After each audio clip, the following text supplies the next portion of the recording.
All right, the last interface element we should know about in VS Code is the command palette and a few shortcuts that are going to be extremely useful while using VS Code.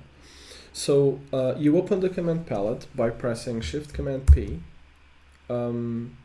Actually, I'll use this to run a command, which is the toggle screencast. So now when I press Shift Command P, you'll see it on the screen, right? So Shift Command P to run commands.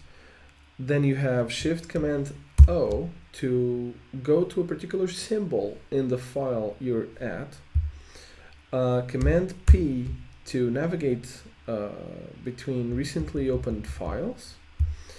And then you have the Control G to go to a particular line. So let's go to line 127, for example, and we're there.